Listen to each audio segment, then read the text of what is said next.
Muy buenos días, chavales, bienvenidos a vuestro video podcast favorito de medicina de urgencias en el barro para los momentos duros en el barro de verdad. Hoy vamos a meternos de lleno en uno de esos escenarios que, si trabajáis en urgencias generales, tarde o temprano os va a tocar. Me refiero a la evaluación de un niño con estridor.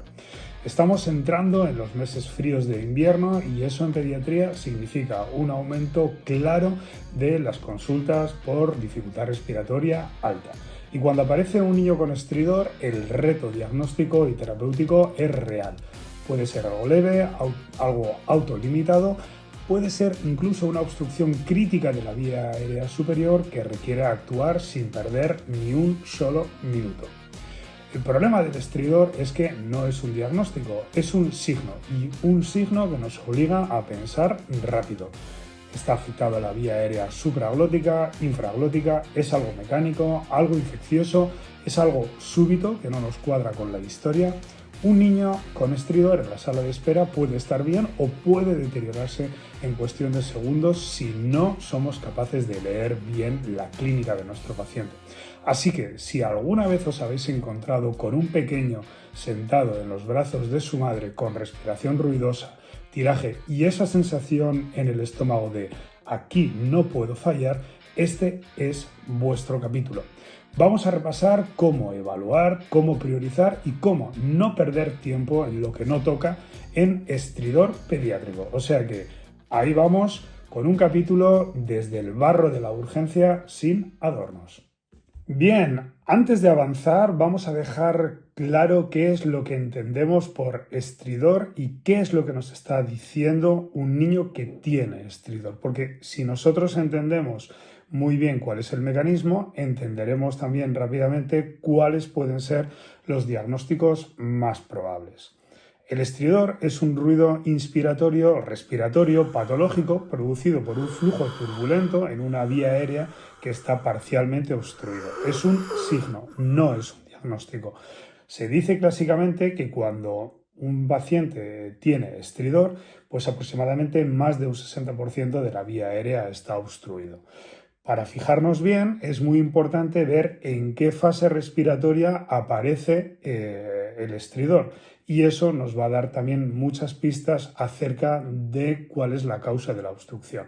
El estridor puede ser inspiratorio, y si el estridor es durante la inspiración, nos implica que la obstrucción está a nivel glótico o supraglótico. Lo que ocurre es que hay un colapso en esa zona y las patologías típicas son el croup, la epiglotitis, la laringomalacia, sobre todo cuando son niños muy pequeñitos, de menos de 2 meses de edad, la disfunción de las cuerdas vocales, cuerpos extraños supraglóticos, etc. Si el estridor es expiratorio, lo que ocurre es que la obstrucción está a nivel subglótico, es decir, que la expiración aumenta la presión intratorácica y colapsa la tráquea, ¿de acuerdo? Entonces, esto es típico de las estenosis subglóticas, de la traqueomalacia proximal y de las traqueitis bacterianas.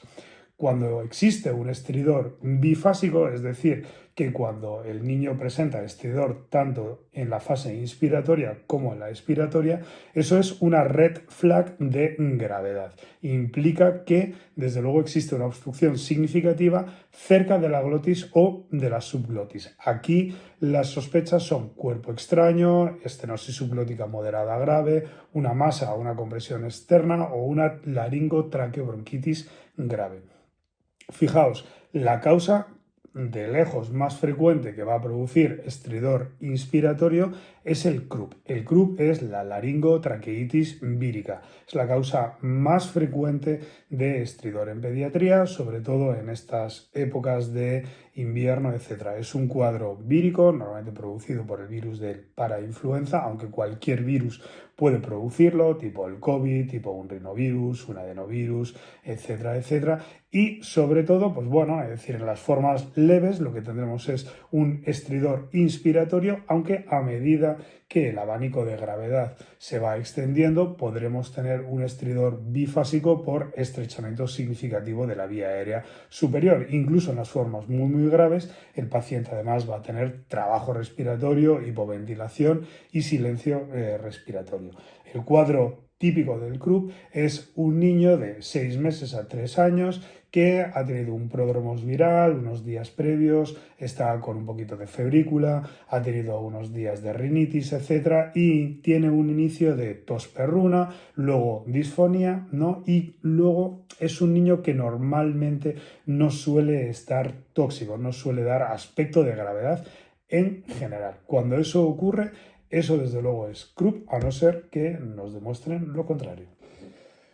Vale, ahora que ya tenemos claro qué es el estridor, si es inspiratorio, si es expiratorio o si es bifásico, y si pensamos en causas supraglóticas o subglóticas, vamos a dar un paso más. ¿En qué grandes diagnósticos tenemos que pensar sí o sí cuando vemos a un niño con estridor? Hemos dicho que el CRUP es con diferencia la causa más frecuente de estridor entre un niño de 6 meses y 3 años, con un pródromo vírico, tos perruna, disfonía, estridor inspiratorio, que en situaciones más graves puede ser incluso bifásico, ¿no? Pero que normalmente tiene una buena evolución. Sin embargo, hay un diagnóstico que bajo ningún concepto podemos pasar por alto y es la aspiración de un cuerpo extraño. El cuerpo extraño en la vía aérea es una emergencia médica absolutamente vital y aquí el contexto clínico lo es casi todo. Normalmente es un niño que comienza con un estridor brusco. No hay, desde luego, ningún pródromo catarral y, desde luego, es un episodio de atragantamiento que muchas veces no es visto. Es decir, es el típico niño que estaba jugando solo un momento, me he despistado en el salón y de repente el niño viene con un estridor súbito, tos intensa al inicio, a veces incluso cianosis, con cuadros de estridor persistente y en situación de grave distrés respiratorio, ¿no? Los objetos típicos no preferidos de estos niños para producir obstrucción son todo tipo de objetos pequeños, desde gominolas, frutos secos, piezas pequeñas de juguetes, monedas, baterías de litio, cualquier objeto pequeño que entre en la boca puede ser un causante de una obstrucción de la vía aérea. Aquí el mensaje es que si el contexto clínico no encaja con un CRUP, cuando no hay un pródromo vírico y el inicio es brusco, la sospecha de cuerpo extraño tiene que ser muy alta. En casos de dudas, nosotros nos podemos ayudar de la radiografía cervical y de tórax. No es necesario siempre a todo niño que tenga un estridor hacerle una placa de tórax, es decir, que si el cuadro del crío encaja con un CRUP clínico, pues no hace falta hacer una radiografía de rutina, pero si tenemos dudas, sí que es verdad que ciertas patologías tienen un patrón radiológico muy concreto. Por ejemplo, tanto en la epiglotitis como por ejemplo en el CRUP, como en la traquitis bacteriana, como en el cuerpo extraño hay ciertos patrones radiológicos que nos pueden ayudar, ¿no? ¿Qué nos puede aportar? Pues por ejemplo, si es un cuerpo extraño radiopaco, una moneda, por ejemplo, lo vemos claramente en una radiografía cervical. Si es una batería de litio, también es visible. Además, hay una cosa que es el signo del halo alrededor de la batería de litio y es muy importante que nosotros hagamos a tiempo ese diagnóstico, sobre todo por el riesgo de necrosis traqueal, de fístulas traqueales esofágicas, mediastinitis que pueden tener estos niños, ¿no? En el CRUP, el signo típico es el estrechamiento subglótico, que es el signo del campanario, que en la literatura americana se conoce como el steeple sign, y eso se ve en la radiografía anteroposterior de cuello. En la epiglotitis, en la visión lateral, en la RX, en la proyección lateral, vemos el signo del pulgar, por ejemplo. Y en las traqueitis bacterianas, que es un cuadro muy grave, lo que vemos es un aspecto como de cera derretida, que se llama así, el signo como de la cera derretida, que hace referencia a ese aspecto irregular de las paredes de la tráquea. Es importante, desde luego, saber que la radiografía no puede retrasar el manejo de un niño con distrés respiratorio evidente, pero sí que nos puede ser de ayuda. Con respecto a la epiglotitis y la traqueitis bacteriana, sobre todo la epiglotitis es menos frecuente, sobre todo porque la mayor parte de los niños están vacunados, pero sí hay niños que a lo mejor no tienen un calendario vacunal completo o no están vacunados, son niños a lo mejor inmigrantes que, en fin, es decir, vienen de sistemas sanitarios a lo mejor no tan desarrollados como el nuestro, pues desde luego es algo a tener en cuenta. Desde luego siempre pensar que un niño con una epiglotitis es un niño de apariencia muy tóxica, es un niño muy grave.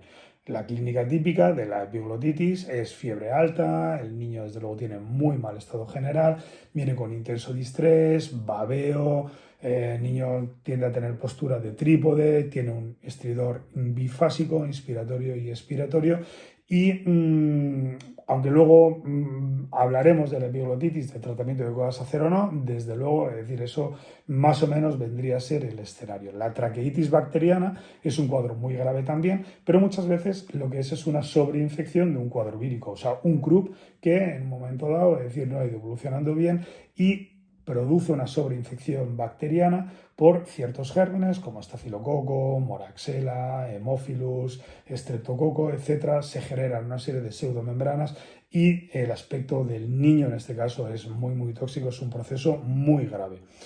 Desde luego hay otros diagnósticos, ¿no?, que nosotros probablemente no vayamos a hacer, pero que también debemos de pensar, y es todo aquel niño, por ejemplo, con una focalidad neurológica y tiene una parálisis de cuerdas vocales, ¿no?, una parálisis ascendente. Hay signos de Guillain-Barré en los niños, botulismo, por ejemplo, en los niños, ¿no?, es decir, sobre todo con focalidad neurológica, tumores cerebrales, etcétera. Incluso, es decir, hay niños con hemangiomas, por ejemplo, ¿no?, subglóticos que pueden producir estridor. En cualquier caso, eso sería un diagnóstico que se haría una vez un otorrino haya podido explorar a ese niño, hacer una fibroscopia, etcétera, etcétera. En resumen, cuando veamos a un niño con estridor, nuestra película mental tiene que incluir como mínimo que sea un croup, ¿no?, que es lo más frecuente, pero desde luego cuerpo extraño, ¿vale?, epiglotitis, traquitis bacterianas, causas neurológicas dentro de una exploración neurológica a lo mejor compleja, ¿no?, es decir, el niño con parálisis de cuerdas vocales. Nos va a ayudar mucho la clínica, el entender la fisiopatología y en algunos casos incluso la radiografía de tórax. Vale, entonces tenemos ya claro que cuando vemos a un niño con estridor hay una serie de diagnósticos que no se nos pueden pasar por alto. Hemos dicho croup, época del año, pródromos vírico, etc. Aspiración de cuerpo extraño, niño que de repente escapa del control de sus padres y tiene de repente de forma aguda un estridor, ¿no? Ha podido aspirar algo. Un tercero que no hemos mencionado antes y es fundamental es una reacción anafiláctica. Un niño que de repente está expuesto a un alérgeno común, está comiendo frutos secos, está comiendo alguna fruta, está comiendo pescado, leche, alguna cosa de ese tipo, y de repente viene con clínica de un rash cutáneo, edema de partes blandas, labial, lingual, etc. Y uno de estos síntomas, hipotensión, broncoespasmo o síntomas digestivos, viene vomitando, o sea, niño que viene, por ejemplo, con un rash cutáneo en el contexto de que está comiendo unas nueces o frutos secos y de repente viene con estridor, es decir, pensar en anafilaxia, y luego causas menos frecuentes como la epiglotitis, como por ejemplo la laringotraqueitis bacteriana, etcétera, etcétera. Bueno, chavales, ahora que ya más o menos tenemos una idea diagnóstica en nuestra cabeza, vamos a poner escenarios reales y un contexto real. Imaginaos, ¿no?, que nos viene un niño de 6 meses a 3 años, ¿no?, con un pródromo catarral, tos perruna, disfonía. Aquí el diagnóstico más importante es el croup. Si la clínica encaja, el croup. No es necesario hacer ninguna otra técnica de diagnóstico más. La clínica es la que manda. Entonces, lo primero que tenemos que hacer es no empeorar al niño. Para ello es clave no tocarle al niño mucho sus gónadas o genitales, es decir, no cabrearle más porque entonces su situación respiratoria va a empeorar. Es preferible que el niño esté en brazos de su madre y si a partir de ahí el niño necesita oxígeno, se le pone en oxígeno, pero sobre todo intentar no irritarle, que esté en una situación lo más confortable posible, porque si favorecemos que el niño esté llorando más, su trabajo respiratorio empeorará y su situación clínica empeorará. En todos los niños con croup hay que darles corticoide. La dosis de corticoide y el corticoide de elección es la dexametasona y la dosis es 0,15 miligramos por kilo vía oral.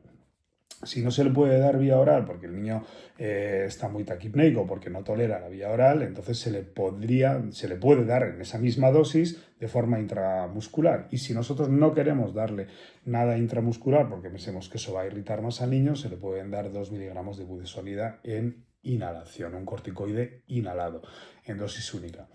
En cualquier caso, y aquí viene un poco la clave donde nos la jugamos, aquel niño que está en estridor, en reposo, con estridor inspiratorio y expiratorio, y vemos que el niño está muy taquipneico y está clínicamente muy comprometido, el primer movimiento es darle adrenalina nebulizada. Aquí la cuestión es darle 5 miligramos de adrenalina, o sea, son 5 ampollas, 5 mililitros, y nebulizarla. Y aproximadamente esperaríamos ver un efecto aproximadamente en 20-30 minutos. Si las cazoletas, por cualquier motivo, no soportan esos 5 miligramos, ¿vale? Esos 5 mililitros, aunque a mí me consta que en nuestro servicio en concreto tenemos cazoletas que soportan más allá de ese volumen, se podrían dar 3 mililitros de adrenalina, 3 miligramos, y luego 2 de suero salino hipertónico al 3%. Pero bueno, en un principio 5 miligramos de adrenalina. Aquí la clave, una vez que nosotros le estamos dando la adrenalina al niño, es que si el niño mejora, no es cuestión de decir, bueno, el niño mejora, nos vamos y no. Yo creo que un niño que está comprometido como para poner la adrenalina, hay que hablar con el pediatra, lógicamente. Aunque sea esta nuestra primera intervención, es llamarle, decirle y decidir cuál es el plan de acción. Lo más probable es que se decida observar al niño o ingresar al niño. Si se decide observarlo, se observarán 20-30 minutos, y si el niño a lo mejor tolera vía oral, está confortable, está bien, vive muy cercano al hospital, pues a lo mejor puede ser que no sea necesario ingresar al niño. Le hemos dado el corticoide, etcétera, hemos tolerado, hemos probado tolerancia, etcétera. Pero en cualquier caso, eso es una conversación que haremos con nuestros amigos y compañeros de pediatría. Si resulta que después del primer aerosol de adrenalina ese niño sigue estando fatigado, sigue estando con trabajo, o vemos que todavía necesita más adrenalina, entonces ya a lo mejor ese niño habría que valorar trasladarlo a otro sitio. Con lo cual, repetimos, el diagnóstico de Krupp es clínico. Si tenemos alguna duda por cualquier motivo, se le puede hacer una radiografía cervical y veríamos el signo del campanario, el steeple sign. Muy importante no cabrear al niño, que esté de una manera lo más tranquila posible. Si necesita oxígeno, oxígeno. Corticoide, dexametasona, 0,15 miligramos por kilo, dosis única, vía oral o vía intramuscular. Si está muy apurado con el Krupp, adrenalina, 5 ampollas, 5 mililitros de adrenalina, y si no, 3 mililitros y 2 de salino hipertónico al 3%. Y luego, a partir de ahí, una vez que se le dé adrenalina, es tenerlo en observación 2-3 horas, ver si tolera vía oral, que no tenga rebote, que tenga acceso al hospital, hablar con los pediatras, lógicamente, y elaborar un plan que puede ser ingreso o no, ya un poco a criterio de lo que se decida en esa situación. Bueno, vamos con el segundo escenario. Es un escenario de estos de medicina de barro total. Imaginaos un niño que en una fiesta de cumpleaños, tras comer nueces o tras comer una tarta donde tenía frutos secos, comienza con urticaria, angioedema, tos o incluso, decir, con vómitos, ¿no?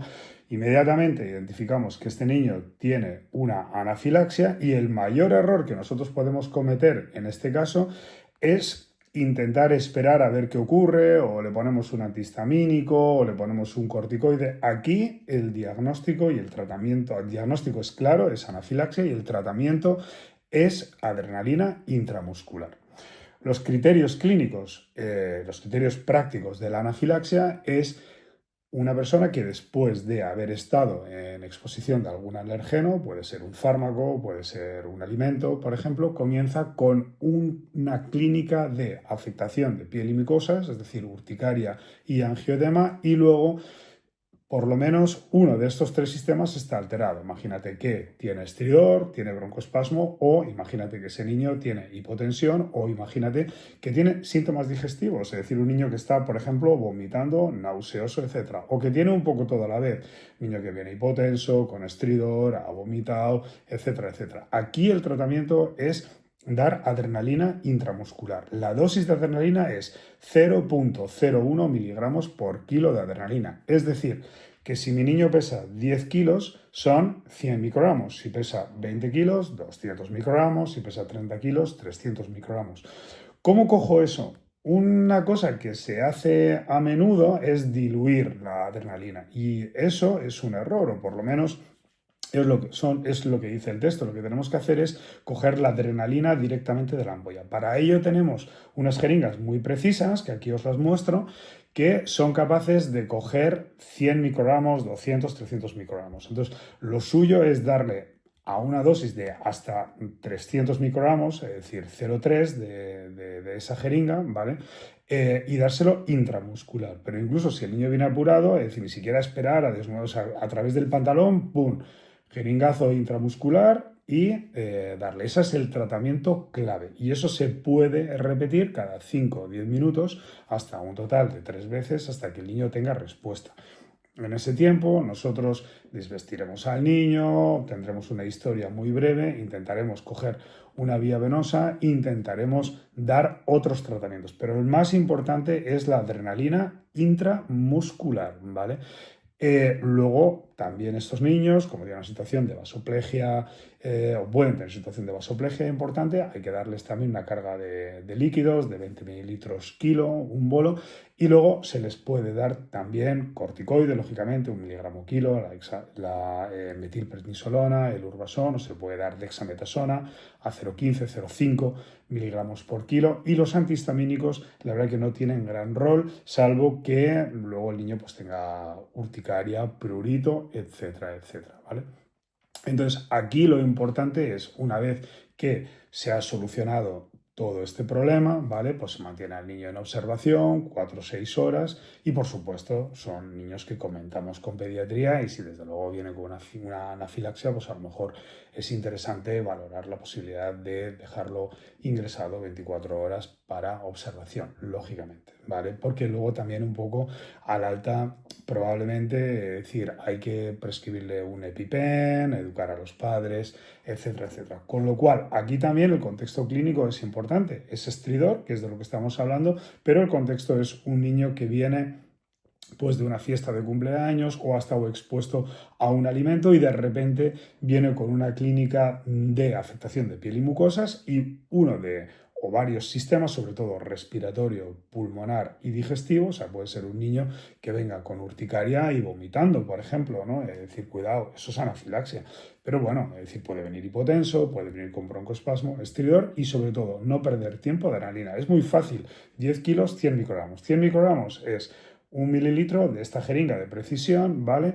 20 kilos, 200 microgramos, 30 kilos, 300 microgramos, máximo 300 microgramos intramuscular y se le pone a través del pantalón, si tenemos que actuar muy rápidamente, no perdamos mucho tiempo en desvestir al niño, se le pone inmediatamente porque es una situación muy crítica. Y luego sí, se le desnuda, se le coge una vía, se le pone una carga de volumen, se le pueden poner corticoides intravenosos, etcétera. Pero ese es el tratamiento de la anafilaxia. Y aquí el mayor error que podemos tener es, pues primero liarnos con las dosis, esperar, coger una vía, ponerle primero corticoide, un antihistamínico, ponerle fármacos que realmente no aportan mucho. Aquí la clave es reconocer el contexto y tener claros los criterios diagnósticos y ponerle adrenalina intramuscular. Vamos con otro escenario. Hemos visto croup, hemos visto anafilaxia. Vamos a ver otro escenario y es aquel niño que de repente estaba jugando con sus padres y de repente pues empieza a tener estridor, síntomas como de tos, babeo, etcétera, y sospechamos que ese niño ha podido aspirar un cuerpo extraño. Los niños pueden aspirar todo tipo de cuerpos extraños, juguetes, gominolas, titos de cereza, todo tipo de cosas. Lo que nos preocupa sobre todo es si ese cuerpo extraño, es decir, se aloja en la vía aérea. Ya hicimos una sesión acerca del manejo de un niño con broncoaspiración o con un cuerpo extraño que de alguna manera produce distrés respiratorio porque está enclavado en la vía aérea superior. No vamos a insistir mucho más sobre ello, pero sí que en un principio quiero valorar, pues bueno, es decir, sobre todo los niños que tenemos sospecha de cuerpo extraño, el contexto nos lo dice, normalmente es un cuadro agudo, es un cuadro sobre todo con disfagia, babeo, ¿no? Es decir, y estridor, porque comprimo, hay edema, ¿no? Y a veces pues pueden ser objetos radio opacos, ¿no? Es decir, pueden ser objetos que se ven en una radiografía. Entonces, bueno, se les pide una radiografía y se visualiza el cuerpo extraño, ¿no? Aquí, sobre todo, es interesante una cosa que quiero comentar y es sobre todo el tema de los cuerpos extraños que no comprometen la vía aérea o que generalmente no producen nada, el niño se lo ha tragado.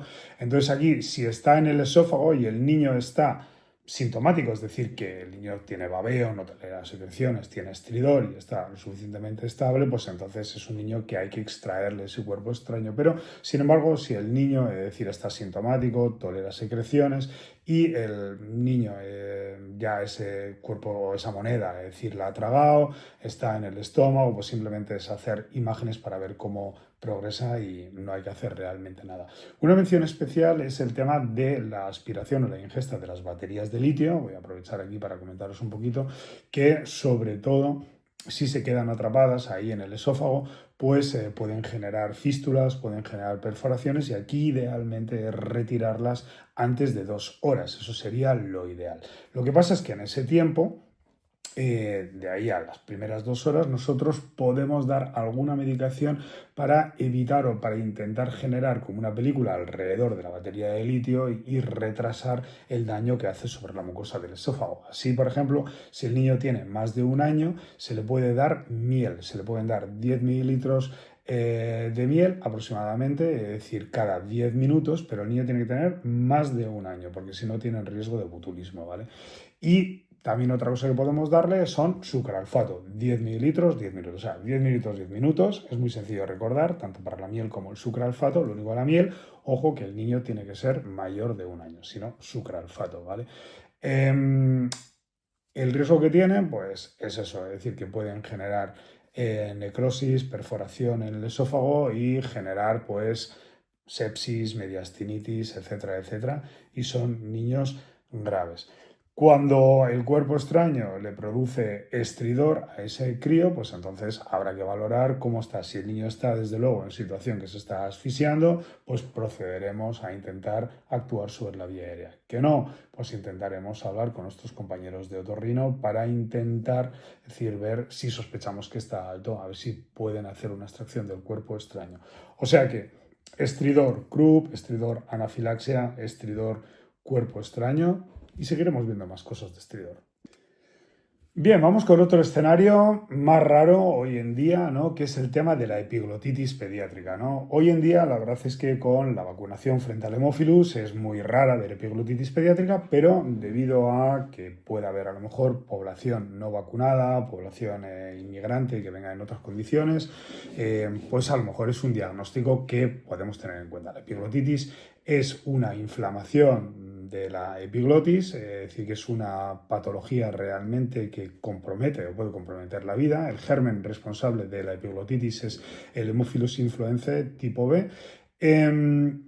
¿Y cómo viene este niño? Pues normalmente es un cuadro grave. El niño viene con aspecto muy tóxico, es un niño con fiebre alta, no tiene un pródromos viral previo y es un niño que viene con babeo, estridor, odinofagia, disfagia, tiene esa voz, ¿no? Como soplando, ¿no? Como de patata caliente, ¿no? Ausencia de tos perruna, o sea, es un niño muchísimo más grave que el CRUP, no tiene un pródromos vírico, es un niño que probablemente no esté vacunado, etcétera, y es un niño que viene de aspecto muy tóxico. Entonces, probablemente ese niño venga con un distrés respiratorio, venga con estridor, venga con un distrés respiratorio importante, pero hay una serie de cosas que no podemos hacer aquí en urgencias. Uno, no, lo mismo que con el del club, no tumbar al niño, no mirarle la garganta explorar ni no irritarle más, porque probablemente este niño, es decir, necesite ser valorado en un quirófano. Y por mucho que nos gusten los juguetitos de la vía aérea y por mucho que nos guste hacer muchas cosas, yo creo que la urgencia no es el lugar, no porque puedas hacerlo, es decir, debes hacerlo. Creo que es un caso para inmediatamente hablar con otorrino anestesia y subir ese niño al quirófano y hacer una valoración de la vía aérea. Ahí hay datos que nos pueden ayudar, ¿no? Es decir, una radiografía cervical de tórax, perdón, una radiografía cervical, como es el signo del pulgar, y se le puede, si queréis, ir preparando una dosis de antibiótico. El antibiótico que hay que darle serían ceftriaxona 5 miligramos por kilo, una cefalosporina de tercera generación, máximo 1 a 2 gramos de ceftriaxona. Y la alternativa a la ceftriaxona sería la cefotaxima, ¿vale? Eso nos daría cobertura suficiente para tratar el hemófilus de la epiglotitis.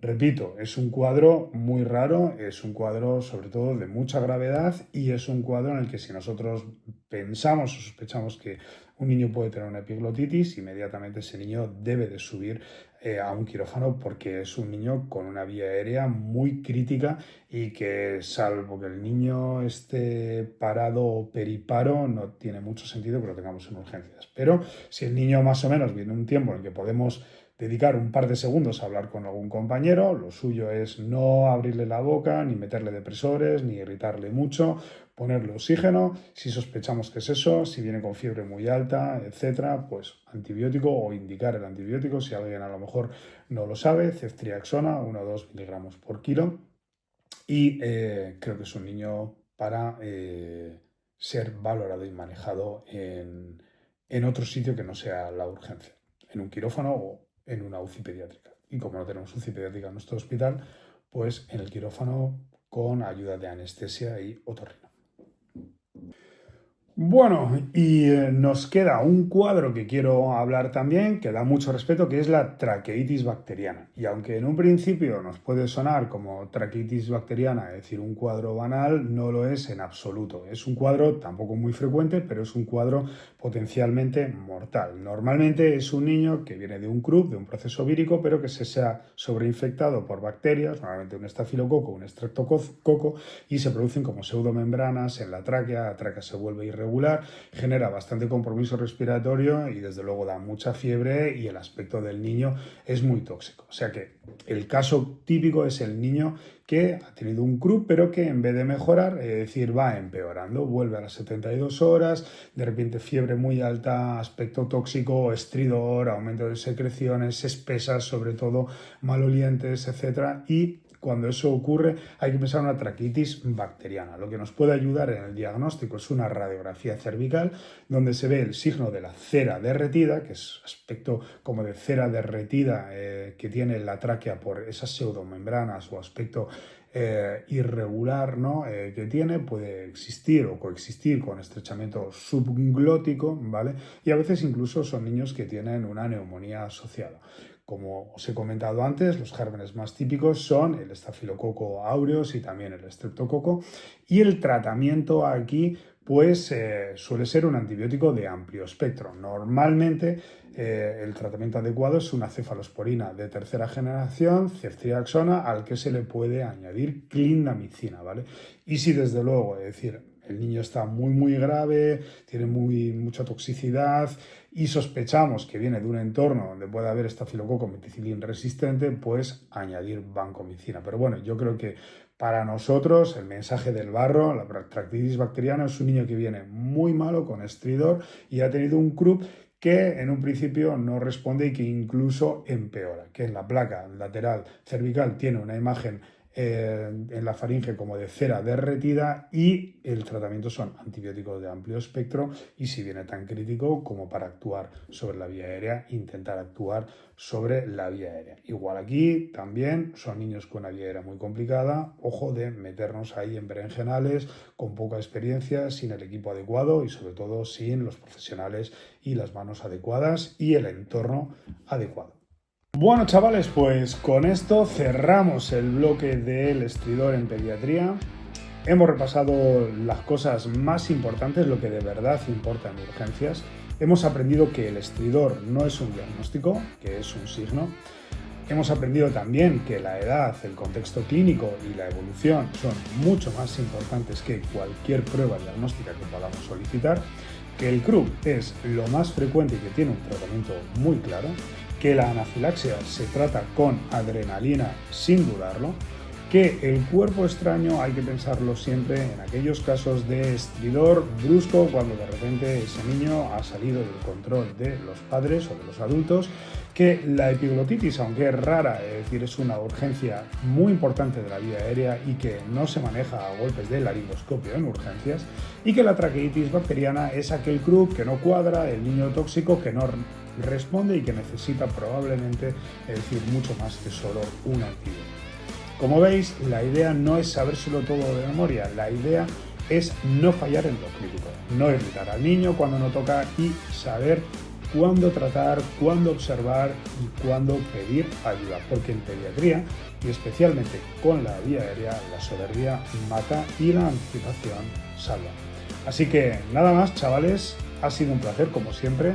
Esto ha sido Medicina de Urgencias en el Barro, para los momentos duros en el barro. Así que nos vemos en los boxes. Chao, chao.